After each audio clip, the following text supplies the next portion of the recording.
pada saat saksi melakukan pemeriksaan terhadap mayat atas nama Muhammad Rizky Rudiana, pada tubuhnya tidak ditemukan luka akibat tusukan benda tajam. Tidak ada surat penangkapan pada saat menangkap anak-anak ini. Dipukulin, diinjak-injak, dipukulin. Suruh mengakui apaan, saya juga nggak tahu masalahnya apa. Anak saya nggak salah, kok sampai ditangkap, dihukum seumur hidup.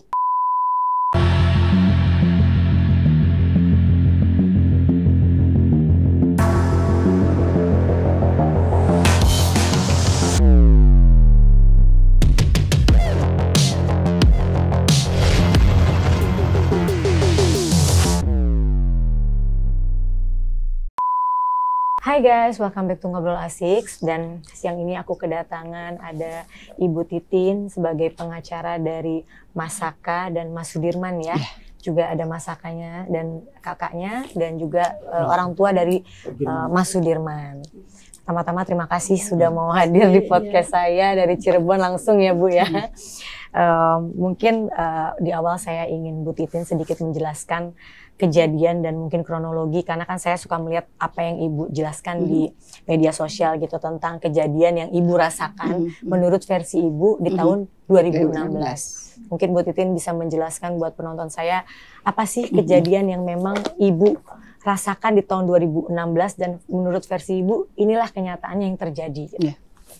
Nah, terima kasih Mbak Sati atas undangannya.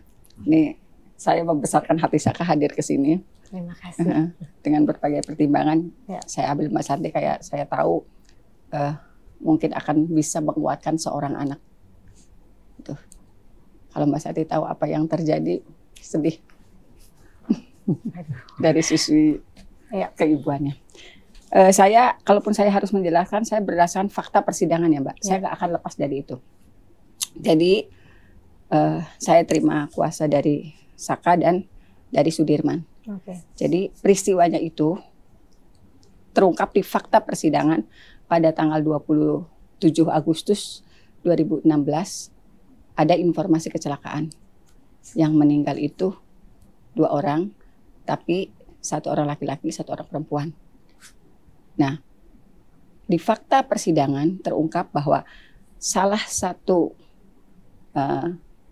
korban itu adalah anaknya polisi. Ya, anggota yang menemukan pertama kalinya mayat itu, jenazah dan korban yang masih hidup waktu itu, meneleponlah ayahnya salah satu korban. Bapak, ada korban kecelakaan, sepertinya anak Bapak, namanya ini. Ya, di fakta persidangan juga diungkapkan. Akhirnya saya melihat kondisi anak saya, kemudian pada tanggal 29 Agustus, saya melihat kondisi motornya. Itu yang diceritakan ayahnya korban. Saya waktu itu melihat kondisi motornya itu utuh, tidak terlalu parah. Pada akhirnya saya berasumsi, insting saya sebagai seorang polisi, ini bukan kecelakaan. Saya waktu itu di sidang nanya, Bapak saksi, kenapa Bapak memiliki kecurigaan seperti itu? Karena 1 bulan sebelumnya anak saya pernah berkonflik dengan temannya. Itu jawaban saksi di persidangan. Saksinya ini adalah ayah dari korban yang laki-laki. Kemudian masih di persidangan dia menyatakan, Pak, berdasar kecurigaan tersebut pada tanggal 31 Agustus 2016 saya menelusuri jalan di tempat jatuhnya korban 500 meter ke arah kanan, 500 meter ke arah kiri. Nah, ketika di 500 meter ke arah kiri itu kan dekat dengan perumahan dan sekolah. Saya bertemu dengan Dede dan Aep. Saksi waktu itu menyatakan di persidangan bertemu dengan Dede dan Aep. Dede dan Aep itu kalau dalam BAP, satunya adalah warga Gunung Jati yang jauh dari Jalan Perjuangan, kemudian satunya lagi warga Bekasi. Saksi di persidangan menyatakan saya memperlihatkan motor anak saya dan bertanya apakah pernah melihat motor ini lewat sini, kemudian apakah ada keributan. Dede dan Aep waktu itu yang didatangi pada tanggal 31 Agustus pukul 14 mengatakan ya ngelihat. Tahu nggak ciri-ciri orang yang mengejar motor saya. Waktu itu saksi menyatakan itu kepada Dede Dan Aep di persidangan. Kemudian kalau misalnya tahu, kasih kabar. Saksi menyatakan saat itu dia memberikan nomornya kepada Dede Dan Aep. Nah, pada pukul 17 di hari yang sama, Dede Dan Aep menelpon kepada saksi. Itu yang dia saksi sampaikan di persidangan. Pak, orang yang mengejar motor anak Bapak sekarang sedang berkumpul di depan SMP 11. Mendapat informasi itu, menurut saksi di persidangan, dia datang bersama 4 anggotanya. Kemudian menangkaplah 7 orang ada di situ yang sedang nongkrong di depan SMP 11. Nah, orang-orang yang sedang nongkrong di 11 itu, 5 diantaranya adalah kuli bangunan yang baru selesai kerja, itu kan jam 17. Jam 4 mereka selesai, biasanya kan rumahnya di belakang gang SMP 11 itu. Sebelum pulang ke rumah, biasanya pulang kerja tuh nongkrong di situ. Iya. Itu. Yang 2 lagi? Yang 2 lagi, Saka baru datang, ada polisi sedang nangkep, dia datang, mau nganterin motor ke pamannya, ikut ditangkap. Yang di antara 5 orang ya, tersebut. Ikut ya, ditangkap. Jadi dasar penangkapan sekarang yang sudah masuk 7 diantaranya vonisnya seumur hidup dengan 1 vonis 8 tahun dijalani 3 tahun 8 karena kecurigaan dia sebagai seorang polisi yang melihat kondisi motor anaknya. Artinya dengan jam 14 dia bertemu dengan Dede Dan Aep, jam 17 kemudian langsung menangkapkan, tidak ada surat penangkapan pada saat menangkap anak-anak ini. Nah, yang 1 orang ada namanya Rivaldi. Rivaldi sebetulnya tidak dalam kelompok ini. Rivaldi ini sedang menjalani masa tahanan karena kepemilikan senjata benda tajam. Dia di polsek yang berbeda sedang ditahan di sini sejak tanggal 30. Tanggal 31 jam 17 masuklah anak ini. Jadi di luar yang 7 orang tersebut ya, itu ya? 7 orang tersebut ya, ada 1 lagi. Ada Rivaldi. Oke. Dalam tuntutan itu semua jadi satu, seolah saling mengenal. Padahal saat itu Rivaldi juga tidak mengenal yang 7 orang itu. Yang 7 orang itu tidak saling mengenal. Kenapa kalau yang 7 mengenal, rumahnya berjejeran Mbak di belakang 1 RW. Gitu. Kalau yang 7 itu memang ada yang saudara, ada yang sepupu gitu. Kalau yang dengan Rivaldi ini dipertemukan pada saat yang 7 orang itu masuk ke tahanan. Dia sedang ditahan dengan perkara yang berbeda. Itu penangkapannya. Yang terungkap di fakta persidangan.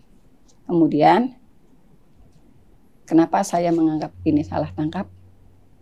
Karena dari awal juga informasi yang disampaikan hanya keterangan berdasarkan cerita Dede Dan Aep. Ya. Di BAP Dede Dan Aep sangat jelas dirincikan siapa saja pelakunya. Rambutnya begini, potongannya begini, pakai motor ini. Sementara dia bukan orang situ. Ditelusuri siapa sih Dede Dan Aep ini. Ternyata Dede Dan Aep ini sebelumnya kan bekerja di tempat cucian motor atau mobil lah. Ya. Tempatnya itu di sebelah SMP 11. Dede Dan Aep ini pernah berkonflik dengan anak yang dewasa ini karena apa? Dia membawa perempuan. Kan dia bukan warga situ. Dilaporkanlah ke RT, mungkin ada dibeli sedikit pelajaran, kemudian diusir dari situ. Jadi ada konflik dengan anak-anak yang ditangkap itu. Okay. Tetapi Dede Dan Aep selama persidangan tidak pernah dihadirkan. Padahal dalam BAP jelas-jelas, BAP-nya kan ada, tapi orangnya tidak bisa dihadirkan. Itu jelas-jelas dia menceritakan semua ciri fisik. Sementara dia bukan orang situ.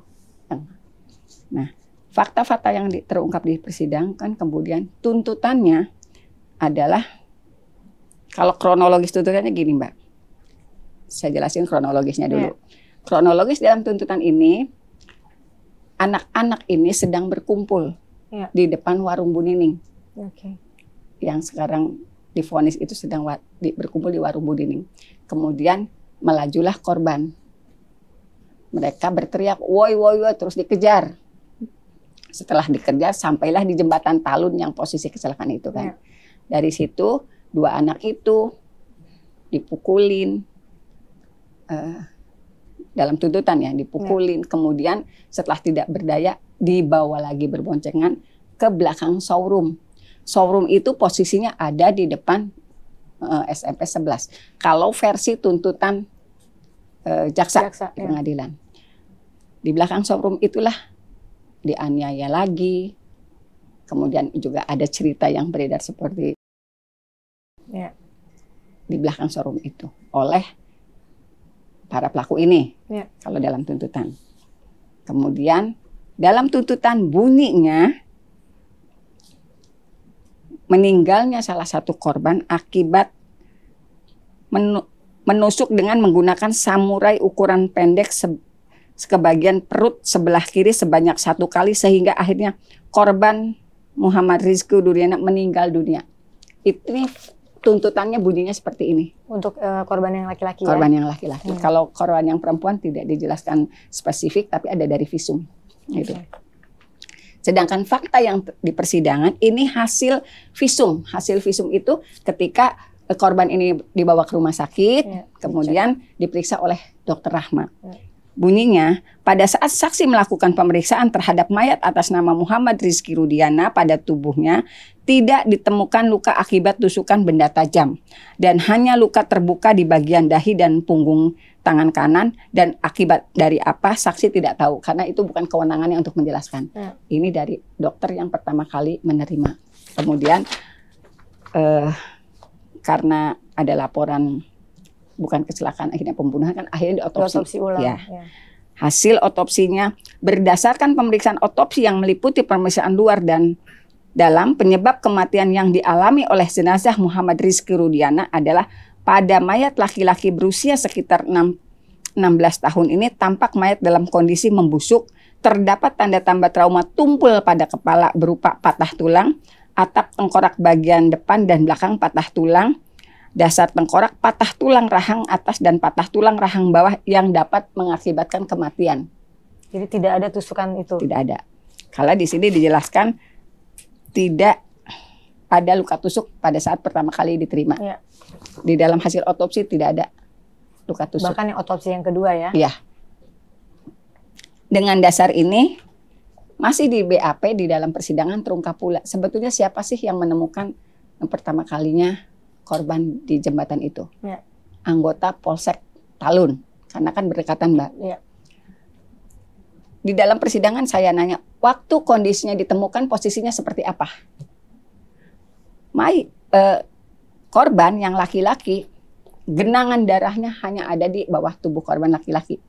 Yang perempuan genangan darahnya ada di tubuh perempuan. Di tiang PJU ada daging, serpihan daging yang menempel. Diduga karena ada luka di salah satu korban. Ada bekas warna motor yang nempel di median jalan. Itu kesaksian yang diberikan oleh anggota yang pertama kali menemukan korban. Artinya fakta keterangan saksi itu real. Apabila misalnya dengan patah tulang bagian belakang kalau kecelakaan. Ini mungkin harus dikaji sama ahlinya. Kalau meninggal dalam kondisi apa yang ini. Kemudian saya melihat ada lagi yang tidak sesuai. Kalau dalam tuntutan jaksa, ketika para pelaku ini sedang berkumpul, terdakwa ini sedang waktu itu masih terdakwa. Muhammad Rizky lewat dengan membonceng perempuan, Vina, kemudian diteriakin woi woi woi saat kumpul di warung Bu Nining. Kalau saya menilai dalam pledoi saya, jaksa salah mekonstruksikan di mana warung Bu Nining. Harusnya kan di pinggir jalan dong. Berarti, kan? Kalau logikanya begitu kan, logikanya. Warung Bu Nining itu posisinya ada di dalam gang, sebelah SMP 11. Dalam gangnya itu ukurannya masih bisa melihat ke jalan atau memang tidak bisa melihat ke jalan? Tidak bisa melihat ke jalan karena sekitar 60-70 meter dan warung itu ada di tikungan menuju rumah penduduk. Jadi dasar konstruksi itulah saya membela kedua keduanya dengan dasar-dasar fakta yang terungkap di persidangan. Oke. Tapi gini Bu, yang maksudnya menjadi, karena kan memang pertama ditemukan memang dilihat bahwa korban berdua meninggal karena kecelakaan. Lalu karena dilihat ada kejanggalan dan diotopsi ulang, baru kan dilihat lagi bahwa korban meninggal bukan karena kecelakaan, tapi karena yang seperti sekarang diberitakan gitu. Berarti menurut dengan yang saya lihat tadi tanggapan Ibu sendiri merasa bahwa korban tetap meninggal karena kecelakaan atau memang karena yang sekarang memang diberitakan? Saya sampai hari ini punya keyakinan ini bukan karena, tapi karena kecelakaan. Sampai hari ini saya punya keyakinan. Dari tahun 2016-2017 saya udah punya keyakinan. Itulah sebabnya, karena sidang ini tertutup, Mbak. Ya. Sebetulnya kan kalau sidang sakatatal tertutup ya pantas, dia anak di bawah umur. Ya. Tapi kalau yang dewasa juga tertutup. Ya. Dengan perbedaan tuntutan, ada tusukan benda tajam, Ya. sama perbedaan ini akhirnya kan barang bukti berupa kaos yang dikenakan oleh korban kan diperlihatkan di muka sidang. Kaos itu pada saat diterima saya sudah memastikan ke saksi waktu itu Dokter Rahma, apakah betul kaos itu yang dikenakan korban benar. Saya pastikan ke ahli forensik yang mengautopsi kaos itu. Karena setelah dikubur selama 9 hari kan diotopsi dibuka lagi. Ya. Kaos itu masih utuh, Mbak. Ketika diperlihatkan di muka hakim, di muka jaksa, di muka pengacara, kaos itu nggak ada lubang. Logikanya, kalau misalnya tuntutan ini berdasarkan ini kan ada 2 lubang. Satu dipakai samurai panjang di dada kiri, keduanya di bagian perut. Ya. Kaos itu masih utuh. Tapi mungkin nggak Bu, itu kan fakta persidangan kadang-kadang bisa saja berbeda dengan aktualisasinya ya. Mungkin itu dibilang karena ada benda tajam. Tapi apakah mungkin memang ini tapi tidak menggunakan senjata tajam, tapi benda tumpul misalnya? Kalau dalam persidangan kan nggak bisa seperti itu, Mbak. Artinya kalau tuntutan jaksanya seperti itu harus sesuai dulu dengan hasil visumnya. Oke. Makanya saya agak semua di dalam diskusi. Ini sudah P21. Nah, itu yang ini sebetulnya masalahnya di mana gitu. Oke. Masalahnya di mana sebetulnya? Jaksa sudah mengaku sudah BAP-nya aman. Akhirnya kan jadi bisa lah. Bisa dimunculkan kedakwaan. Apakah kekurang telitian, ketidakcermatan, hasil visumnya tidak mengatakan ada tusukan, tapi tuntutannya tetap ada tusukan. Itu jadi yang tidak sinkron ya. Tidak sinkron selama persidangan.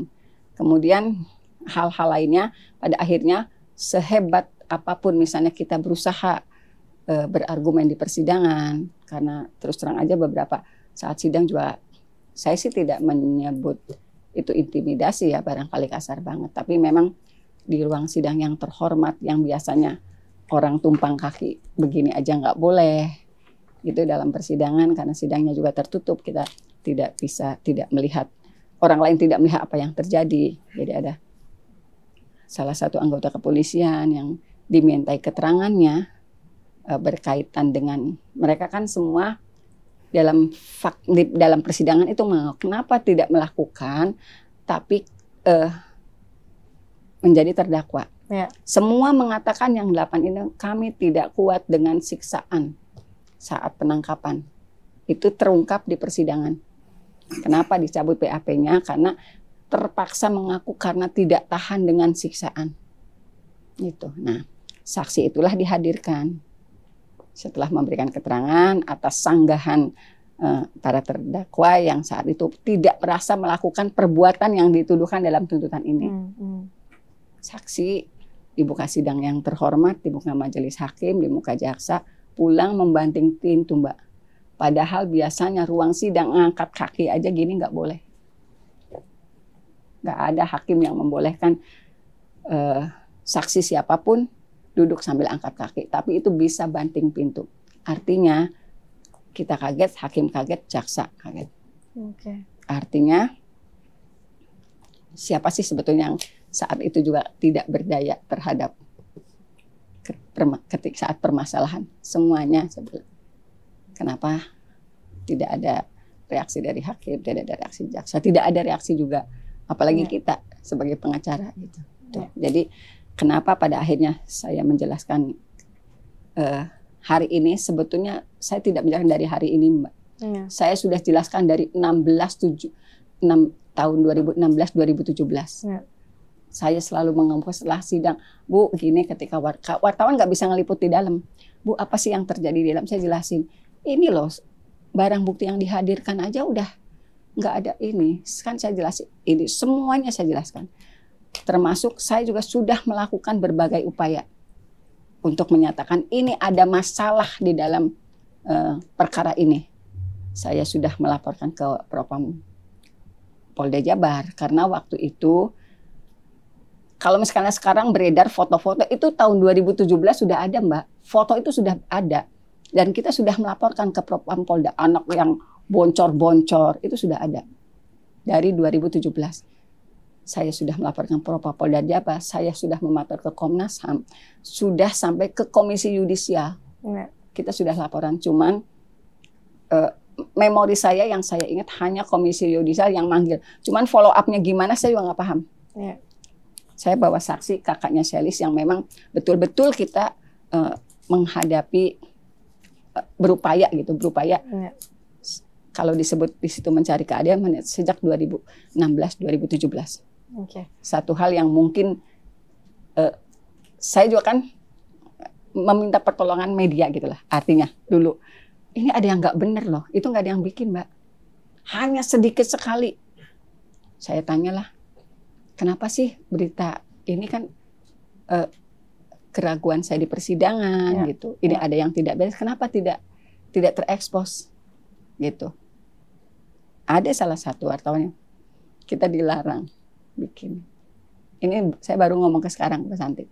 Wartawan tersebut bilang bahwa dilarang untuk memuat tentang dia berita ditegur. ini. Kenapa sih pengacaranya ngomong aja kamu masukin terus? Waktu itu wartawan itu ngomong gini, Pak, dia ada demitnya wartawan. Ini namanya Bu Titin, ini nomor handphonenya Bapak aja yang hubungin.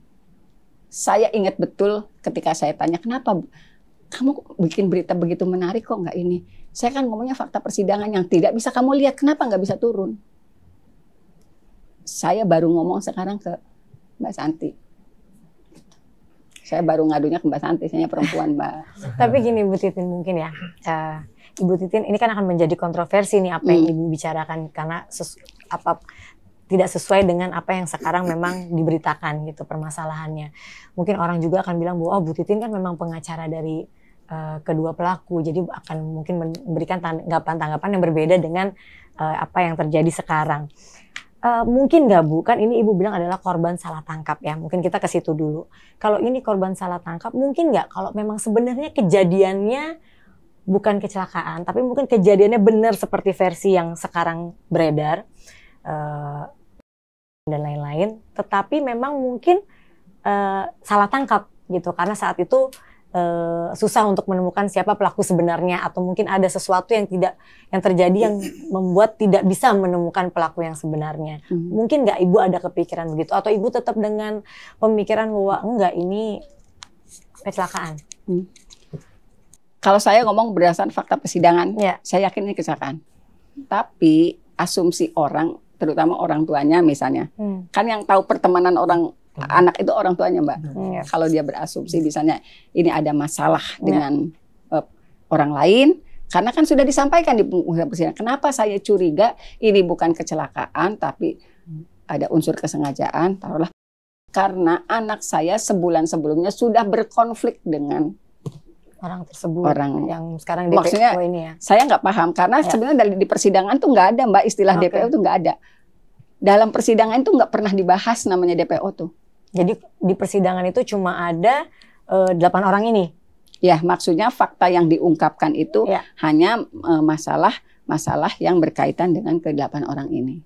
Jadi nggak ada sekarang ribut DPO, saya juga oh iya ya gitu. Jadi ternyata di luar persidangan ada terungkap fakta baru lagi gitu setelah 8 tahun. Karena di persidangan itu tidak terungkap, tidak diungkapkan secara santer gitu. Kalau dari tuntutan nama-nama itu disebutkan, tapi tidak secara spesifik digiring, enggak. Jadi makanya sekarang ini kok jadi ramainya baru sekarang ya, gitu. Saya yang malah dibikin terkejut gitu. Tapi mungkin saya penasarannya gini Bu, ini mungkin jauh di luar masalah hukum ya.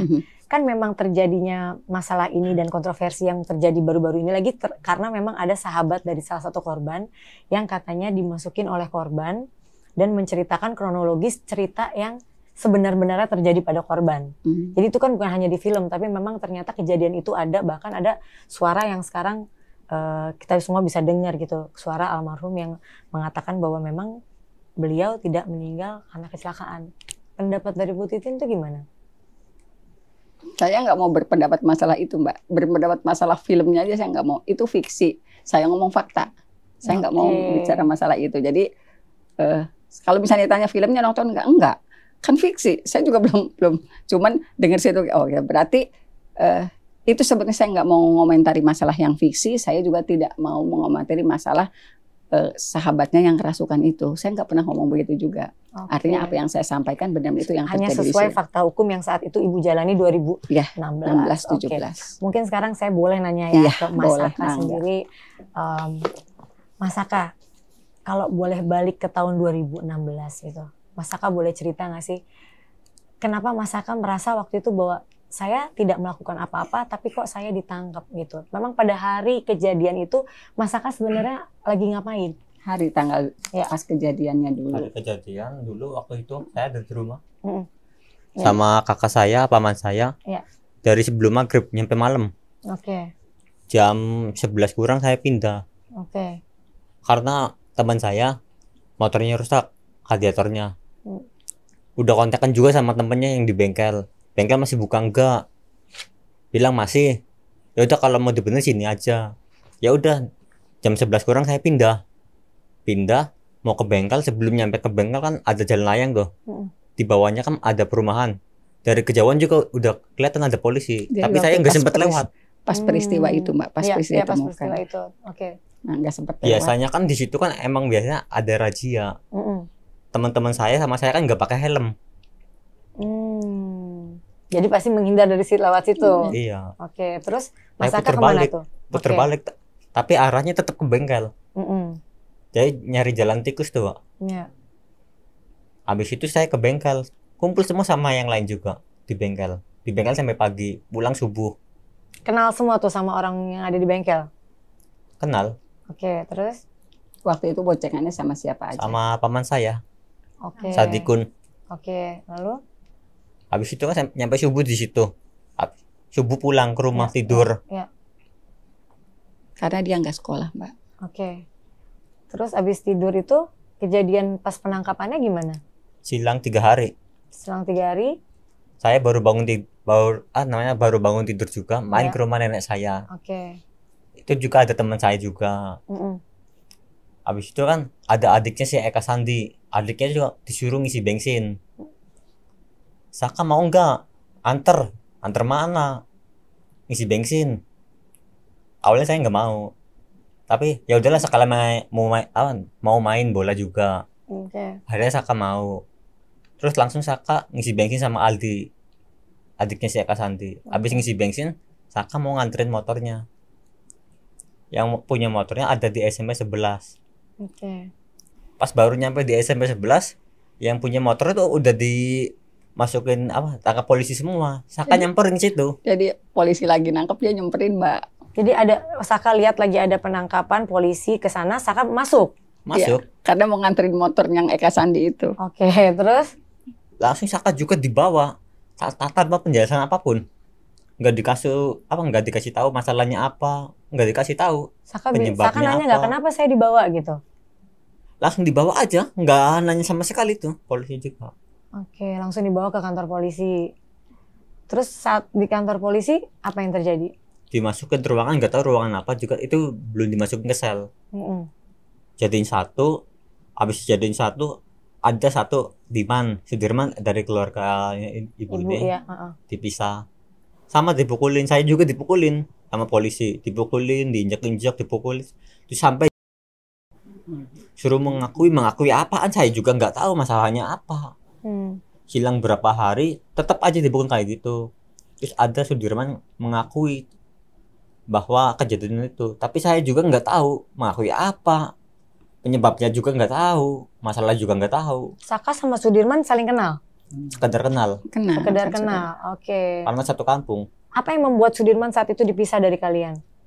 Interogasi semua kayak kalau kayak gitu kan emang dipisah semua. Oh, jadi semua memang dipisah-pisah ya? Tapi semua dapat kan ada fotonya Mbak, dapat intimidasi itu. Oke. Saat itu kenapa pada akhirnya Saka mengaku tuh kenapa?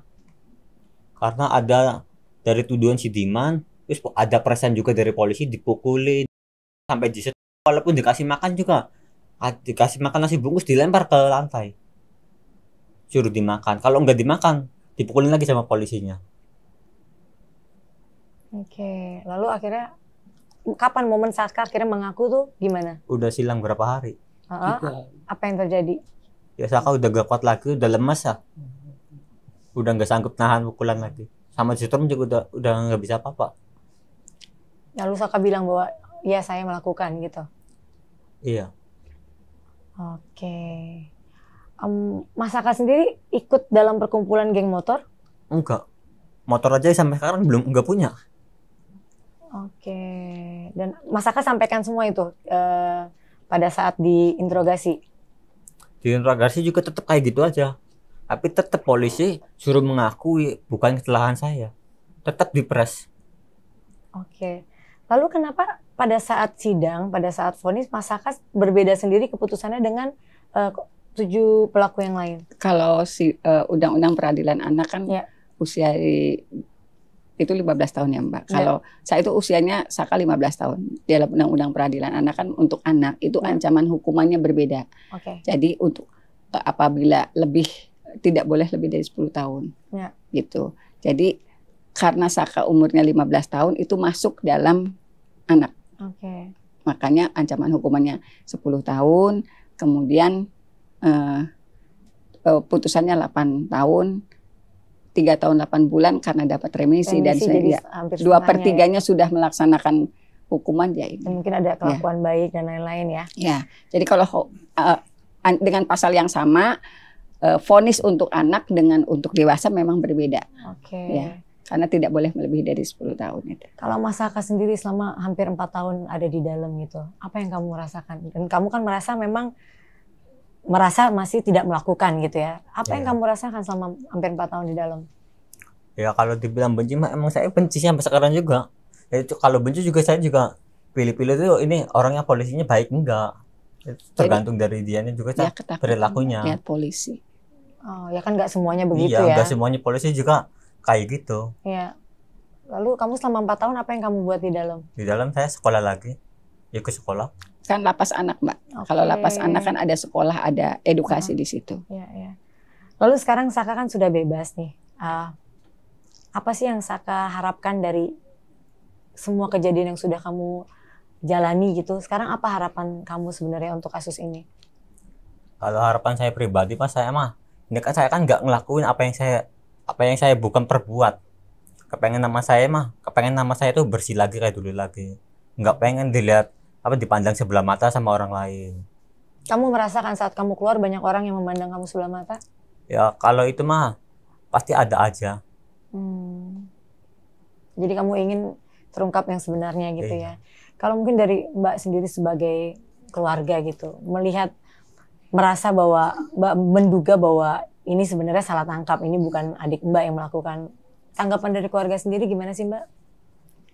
Ya gimana ya, kita kan orang awam ya. Orang awam juga nggak ngerti hukum nggak apa. Ya kita sih benar-benar greget aslinya. Cuman kan sebatas kemampuan kita aja.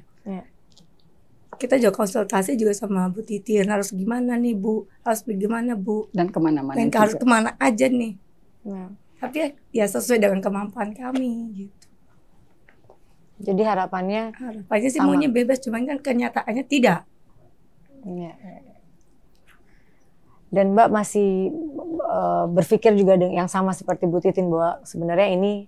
Iya, karena saya sendiri di situ menyaksikan dari saksi yang korban bilangnya, saya sangat ingat sekali saksi dari situ ya, bilangnya pakai rok mini, sedangkan barang bukti celana panjang. Karena hadir di sidang Mbak, makanya itu di persidangan. Iya. Oke, terus kan disaksikan dari baju juga udah kelihatan. dari situ saya kan orang awam nggak ngerti yang lain. Ya. Jadi saya tahunya dari situ doang. Kok ada yang ganjil gitu. Oke. Mungkin dengan kejadian ini Bu Titin ada langkah hukum selanjutnya yang akan diambil oleh pihak keluarga sebelum saya mungkin ke orang tua. Sebetulnya kita upaya hukum sudah maksimal Mbak, karena sudah ke tingkat kasasi gitu. Tetapi kan masih ada langkah hukum lagi PK. Ya. Nah PK itu harus punya novum. Kemarin saya mendengar informasi ada pakar yang menjelaskan itu bukan selalu harus novum, tetapi apabila merasa dari tingkat ada yang salah dari produk hukum ini gitu. Nah mungkin produk hukum ini salah karena kalau berdasarkan fakta persidangan ini sudah kelihatan ada yang salah gitu. Itu kan yang bisa melakukan penyelidikan ulang. Itu kan pihak kepolisian. Nah, kami sih menunggu itu. Karena kalau novum saya misalnya kehadiran Dede dan Aep itu kan sudah di persidangan aja udah susah, orangnya kemana juga tidak pernah dihadirkan. Sampai gitu. hari ini ya nggak ada. Sampai hari ini nggak ada. Kemudian artinya ada peluang lagi apabila misalnya sekarang kan lagi santer ini akan dibuka kembali. Gimana sih proses dari awal sebetulnya siapa yang ini? Kalau kita melihat yang di persidangan kan fakta. Penangkapannya seperti itu karena terkonfirmasi ketika hakim menanyakan kepada orang tua korban apakah saat menangkap tidak dilengkapi dengan surat, dijawab hanya komunikasi lisan. Jadi nangkap orang dengan dulu makan 7 dalam pasal yang dikenakan itu 338 340 pembunuhan berencana tanpa surat penangkapan.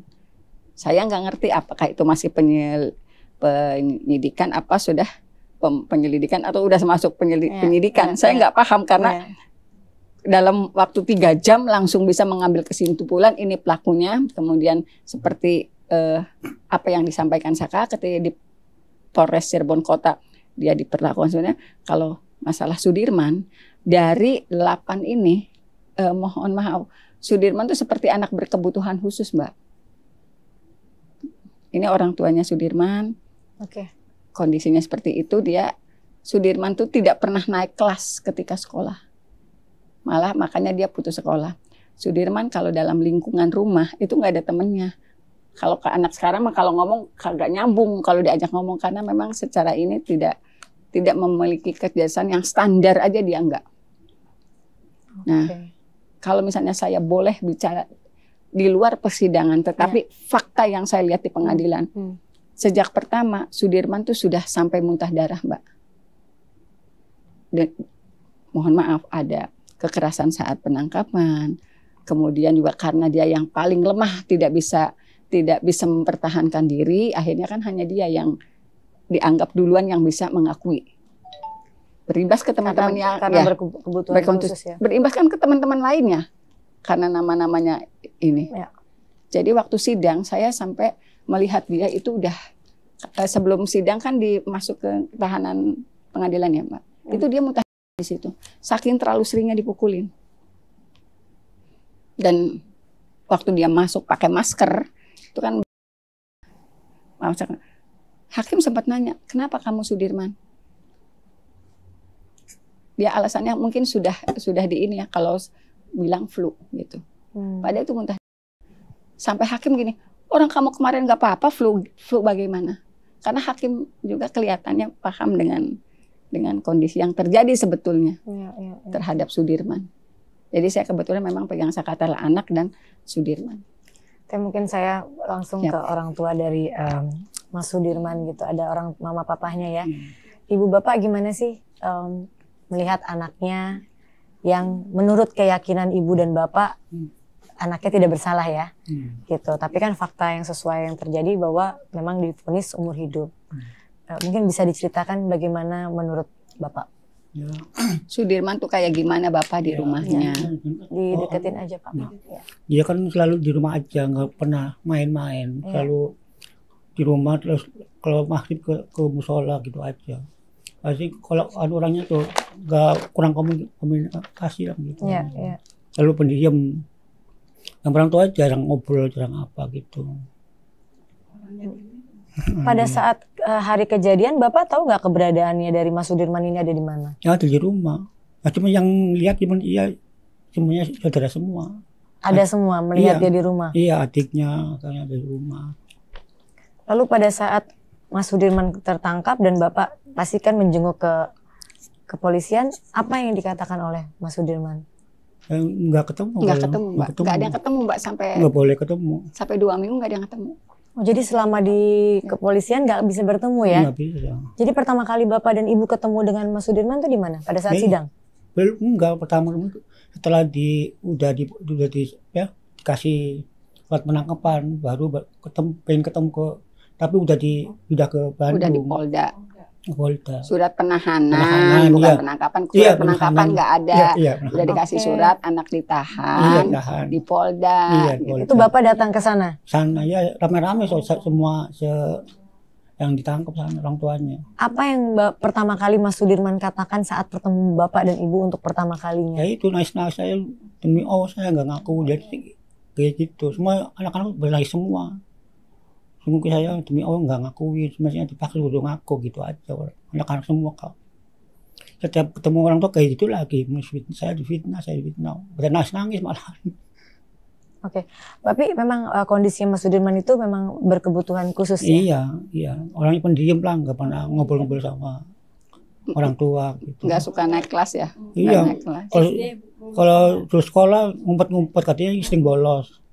Kadang bajunya diumpetin, katanya bajunya nggak ada.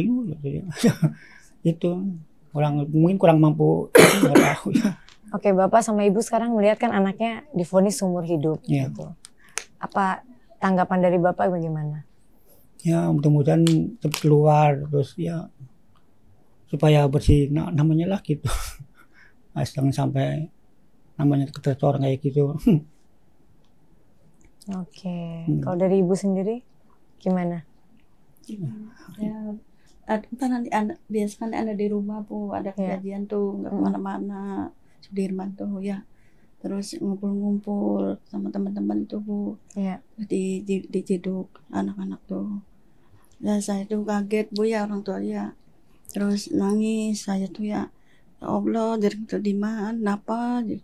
Ya kabar nih suara papa Bu, saya tuh nangis kaget anak tuh. Sebenarnya sih pun ada di rumah Bu, nggak tahu apa-apa. Aja saya tuh nggak mana-mana di rumah aja, nggak tahu ada kejadian tuh gitu dari Sudirman itu. Sehari-hari Mas Sudirman ini kerjaannya apa Bu? Kerjanya bantu-bantu ngepel, nyuci piring, Nggak ada bantu aktivitas saya. Tidak ada maksudnya apa ikut kayak geng motor atau apa gitu nggak ada? Enggak Bu, nggak mau. Takut dan Sudirman ngerokok enggak, minum enggak Bu. Bosannya tuh nurut Bu. Sholat, tahajud ini sama bapaknya. Hari maghrib, subuh tuh Bu. Bosannya rajin Bu. Saya tuh ngelas, orangnya diem sih Bu. Sudirman ku mah bakal ditinggal man. Tungguan ya cung omae, mimi kerja, iya mi. Kadang saya tuh nangis, balik mangan durung cung. Belum mi aja. Nunggu mimi aja. Bakal mangat Bu. Nunggu mimi. Puasa bae sering istirahat kah Bu? Jarang makan. Ya ada makanan sih Bu. Cuma pun gak sering istirahat. Kadang luhur, sampai makan nih. Jangan apa sih? Iku udah disiapin ya. Ya nunggu mimi aja bakal balik kerja mangan. Oke. Bocah hidup Bu. Kapan terakhir kali Ibu sama Bapak bertemu dengan Mas Sudirman? Selama ditahan pernah ketemu nggak? Terakhir bulan apa Bapak ketemu? Kurang tahu ya. Lupa ya. Terakhir Bapak Terakhir. ketemu nengokin ini ya Sudirman. bulan kemarin sebelum puasa. Sampai Oh sekarang itu belum. Bapak udah ketemu. Iya udah. Gimana kondisi terakhirnya Ya dari? sehat aja, sehat. Udah alhamdulillah udah bisa ngomong, udah bisa Komunikasi. Iya. Iya, iya. Soalnya biasa kumpul sama teman-teman mungkin bisa ngobrol-ngobrol. Kalau dulu kan diem aja diomong sama orang tua ya diem aja nggak bisa ngobrol gitu. Oke. Mungkin dari Bu Titin sendiri, ini kan sekarang kasus ini dibuka kembali setelah adanya mungkin film juga dan ada tuntutan dari masyarakat bahwa ingin keadilan yang sebenarnya bisa ditegakkan gitu. Kalau Mas Aka udah ada di luar ya, kalau harapan Bu Titin sendiri kalau ini dibuka kembali dari awal lagi kah supaya benar-benar rinci untuk melihat keadaan sebenarnya dan melihat mengevaluasi lagi apa yang terjadi dengan Mas Sudirman, itu apa yang Ibu harapkan? Ya, kalau informasi yang kami terima kan memang sekarang dari Polda atas instruksi Mabes sedang bergerak untuk menelusuri kembali. Sebetulnya itu harapan kami. Jadi kalaupun memang dari awal ini permasalahan sudah dibuat rekayasa, masyarakat kan pengen, kalaupun ada kejujuran, ada kejujuran yang diungkap oleh institusi. Kami, Mbak, saya pegang kuasa dari orang yang hari ini nyari makan bukan buat besok, buat nanti sore. Mereka juga nggak punya pikiran aneh-aneh. Jadi kalau orang di desa di Cirebon atau di kampung lah, asalnya yang punya kemampuan seperti itu, nyari makan tuh bukan buat hari ini, buat bulan yang akan datang, bukan. Nyari makan hari ini biar bisa makan sore. Jadi mereka juga, kalaupun harapannya ini, anak saya nggak salah, kok sampai ditangkap, dihukum seumur hidup. Misalnya ada asumsi dari pakar-pakar ini, kita nggak berpikir gitu. Kalau misalnya ini terungkap betul sebetulnya dari awal sudah ada rekayasa, dipaksakan dari pembuktian yang ada, terutama hasil visum lah. Ini di pengadilan bolehlah hakim, jaksa tidak percaya dengan saksi alibi, tidak percaya dengan saksi yang meringankan, boleh. Tapi masa hasil visum tidak percaya? Ini dokter loh, dokter ahli forensik yang disumpah jabatan. Boleh, jaksa tidak percaya, hakim tidak saksi-saksi yang kita hadirkan. Tapi kalau hasil visum yang otentik, yang mereka tidak mungkin bisa diapa-apain, masa sih tidak dipercaya juga? Jadi kalaupun ini sampai terungkap, kemudian ada institusi yang mengakui, ya betul sejak awal terjadi kesalahan, kita juga nggak macam-macam. Saya tanya, Bu, kalau sampai betul ini masalah ini ternyata Sudirman nggak salah, Ibu pengennya apa? Duh, anak balik lagi juga udah alhamdulillah, sederhana banget, Mbak. Nama saya, anak saya dibenerin juga. Jadi kalau pakar-pakar bisa gugat dan sebagainya, nggak ada pikiran ke sana. Kita perlu kejelasan status ini anak bagaimana aja. Gitu. Tapi Bu Titin sendiri tahu kan bahwa di salah satu otopsi yang kedua mungkin ya, bahwa memang ditulis bahwa di korban yang perempuan terjadi kerusakan pada kalau bahasanya seperti itu, ditemukan sperma, Mbak. Ya. Ditemukan sperma, betul. Tetapi bagi yang bisa membaca itu mungkin saya sempat memperlihatkan berkas ini ke Pak Reza. Dan Pak Reza waktu itu langsung menyatakan seperti ini. Kalau persetubuhan itu ada persetubuhan dipaksa, ada yang suka sama suka. Tapi dia pakai bahasa, tentu saja bahasanya bahasa forensik yang saya tidak pahami. Dengan kenapa pada akhirnya sekarang statementnya Pak Reza, ada nggak sih itu? Ada nggak sih itu? Karena kita sudah pelajari, kita sudah bedah, Mbak. Kalaupun misalnya betul ditemukan sperma, saya ngomong berdasarkan kesaksian Liga Akbar. Liga Akbar itu teman dekatnya Rizky. Yang pada malam, kesaksiannya dari Mas Liza apa? Yang malam itu masih bersama Rizky di pukul 21.15. Ya. Keduanya pacaran. Gitu. Enggak ditafsirkan, saya kan enggak kalau pakar Pak Reza setelah melihat hasil visum ini bisa menyimpulkan kalau saya hanya kesimpulan Pak Reza begini, keterangan di BAP dan keterangan di persidangan Liga Akbar bahasanya seperti saya yang menyimpulkan sendiri akhirnya. Tapi kalau bisa membaca hasil visum ini paham. Makanya kenapa Pak Reza statement sebetulnya ada sih nggak? Ada nggak sih? Karena di dalam tuntutan juga nggak disebut, Mbak. Ini tuntutannya cuma berencana, nggak ada di sini. Gitu. Makanya kalau dalam kronologis cerita ada, tetapi produk pasalnya nggak ada. Itulah yang saya sebut ini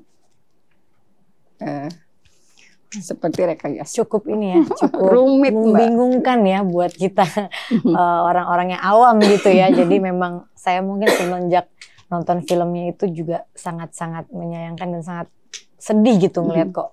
Maksudnya ada orang yang sekejam itu gitu dengan kejadian ini gitu. Makanya dengan terkuak ini lagi kan memberi keadilan juga buat para korban dan mungkin juga bisa menguak pelaku-pelaku yang belum kalau ada peristiwanya. Kalau ada peristiwanya. Tapi ini Bu yang mau saya tanya, ini kan ada lagi yang di DPO adalah 3 orang lagi. Berarti kan sebenarnya kalau menurut saya udah polisi berani mengeluarkan DPO untuk 3 orang yang sudah memang hampir 8 tahun ya tidak tertangkap. Berarti kan memang sebenarnya ada Bu orang ini yang memang mungkin belum tertangkap atau mungkin ada terjadi sesuatu yang saya mungkin nggak paham ya sebagai orang awam. Ibu bisa mungkin nggak berpikir ke sana? Saya nggak bisa ngomong seperti soal DPO karena di persidangan tidak pernah menyentuh masalah DPO. Tidak pernah misalnya. Mungkin ditutupi Bu?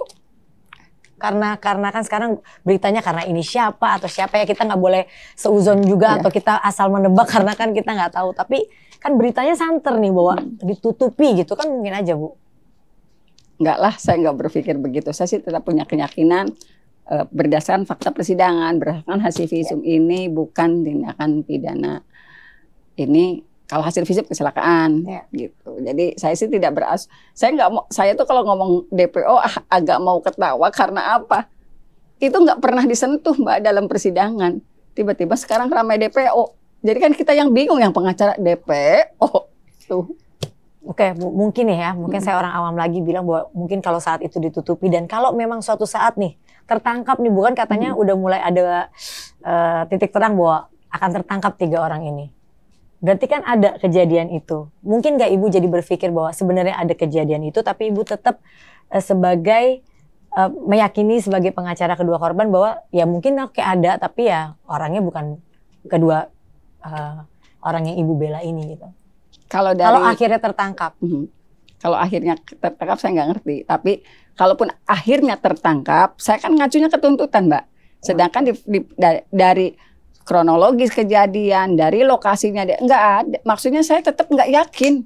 Tetap, kalaupun ada DPO-nya tertangkap, saya tetap nggak yakin. Ada nggak kaitannya dengan ini? Oke, jadi yang Ibu berdasarkan di sini yang Ibu yakini hanya memang apa yang ada di fakta persidangan dan Ibu membela bahwa kedua Mas Saka dan Mas Sudirman ini tidak bersalah menurut Ibu ya. Jadi itu ya. Oke. Ibu mungkin terakhir dari saya gitu. Melihat sekarang berita ini jadi diangkat lagi di publik dan menjadi banyak kontroversi karena berbeda-beda cerita, berbeda-beda yang mungkin memberi tanggapan gitu. Kedepannya gitu, ada nggak dari Ibu sendiri atau dari Mas Saka ingin bertemu dengan pihak korban? Atau sudah pernah bertemu dengan pihak korban? Tidak pernah Mbak, tidak pernah karena kalau misalnya saya mengucapkan turut berduka cita, memang itu seharusnya sebagai ini. Cuman dari awal memang tidak pernah saya berkomunikasi gitu. Karena kalau Mbak ngelihat suasana persidangan juga waduh luar biasa. Kenapa maksudnya kalau kadang masyarakat kita kan nggak paham Mbak. Sebetulnya semua pengacara itu menempatkan keadilan pada proporsinya. Nah sebelum sidang tuh saya sudah biasa dimaki-maki. Jadi bagaimana saya bisa mendekati gitu kalau suasana juga sangat tidak kondusif ketika saya mendampingi pada waktu itu masih terdakwa. Tapi apapun itu saya juga turut berduka cita kepada itu kan sudah disampaikan Mbak. Ya. Terus berkata kepada yang mudah-mudahan keduanya orang tua keduanya kuat, gitu, keluarganya kuat. Cuman ya tetap sajalah saya sih dari proses ini saya sampai hari ini dari tahun 2016 dan saya lakukan langkah-langkah untuk bisa membuktikan ini juga tidak berhasil. Tapi dengan adanya ramai seperti ini, masa sih sudah didukung dengan fakta-fakta yang saya keluarkan dulu saya nggak bisa keluarkan ini Mbak. Mudah-mudahan ada keberanian dari institusi terkait untuk bisa menyatakan yang sebenar-benarnya dan tidak lain dari yang sebenar-benarnya. Kalau di sidang gitu Mbak Buni. Kalau Mas Saka sendiri ada nggak sih keinginan untuk bertemu dengan keluarga dari korban sendiri? Nggak kenal. Kan nggak kenal. Memang kan nggak kenal, tapi Mas ini kan diduga sebagai pelakunya gitu. Dan Mas ingin membela diri bahwa saya bukan pelakunya gitu. Ada nggak Mas ingin bertemu untuk mengatakan kebenarannya bahwa saya kebenaran versi dari Masaka ya gitu, bahwa saya bukan pelakunya gitu. Pengen nggak ngomong Keingin gitu? ada nggak kepengen untuk ketemu keluarganya untuk membela dirinya Masaka Saya tuh sendiri? nggak ngelakuin itu. Pengen nggak Saka ngomong gitu ke keluarga? Ya pengen. Kalau kayak gitu mah cuma kan Saka sendiri aja nggak kenal. Oke, mungkin kalau keluarga dari pihak korban lagi nonton tayangan ini, apa yang ingin Masaka sampaikan? Apa ngomong tidak ini, itu di situ. Kalau dari keluarga korbannya sungguh prihatinnya, ini kan Saka juga sih nggak mengenali dari kedua-duanya. Kalau yang sabar, yang tabah, semua orang juga banyak ujian, banyak cobaannya. Saka Yang merasa kuat-kuat. melakukan, enggak. Saka juga saya tidak melakukan apa yang dituduhkan, tapi tetap menjalani hukuman sampai Saka keluar saat ini. Sekarang juga masih wajib lapor. Masih wajib lapor, Pak. Masih wajib lapor sampai sekarang. Oke. Masaka sekarang sehari-harinya apa aktivitasnya? Tadi Ya. saya tanya Mbak, ini mau ketemu Mbak Santi, mau nggak jadi artis? Enggak, pengen jadi kuli bangunan aja. Kita sampai di mobil sampai ketawa semua. Jadi aktivitasnya tetap Pengen jadi apa? Di rumah Pengen Biasa. jadi apa? kuliah aja. Pengen jadi kuli katanya jadi kuli sederhana. aja. Oke, mungkin dari pihak orang tua dari Mas Sudirman sendiri gitu, apa yang ingin disampaikan kalau Ya, sampaikan apa baju? apa yang ingin disampaikan? Bapak untuk- pengen ngomong apa? Kalau ada Sudirman, Oh, Bapak pengen opening ke Sudirmannya. Ya, Ini gitu. Mbak, ininya kurang denger Mbak. Ya. apa-apa. ya mudah-mudahan Sudirman yang tenang aja, yang sabar gitu aja gitu. Yang sabar nanti yang mungkin ini lagi ujian gitu. Oke. Terakhir, Bu Titin, harapan terakhir dari Bu Titin sendiri untuk kasus ini. Mudah-mudahan institusi kepolisian segera bisa mengungkap kasus ini yang sebenarnya. Jadi seperti yang Pak Reza katakan, kembali ke nol. Kami siap berkomunikasi dengan berkas-berkas yang masih kami miliki. Kita membuka sama-sama, kita bedah sebetulnya perkaranya salahnya sejak kapan, kemudian kenapa institusi yang lain juga mengikuti, pada akhirnya menjadi tuntutan, pada akhirnya memvonis.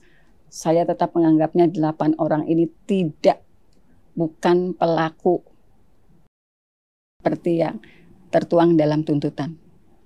Dan diusut semua dari awal ya, Ya. intinya ya. Oke, terima kasih Ibu Titin, terima kasih Mas Saka, Mbak, dan kedua orang tua dari Mas Sudirman. Ya, kita semua berharap semoga kasus ini diusut dengan setuntas-tuntasnya, dengan seterang-terangnya lagi, diusut dari awal lagi supaya menemukan titik terang dan kebenaran dari kasus yang terjadi 2016 kemarin ya. Terima kasih sudah datang dan mudah-mudahan kita berdoa bersama. Mudah-mudahan, iya, terima kasih Ibu udah datang dan thank you for watching. Jangan lupa like, comment, and subscribe.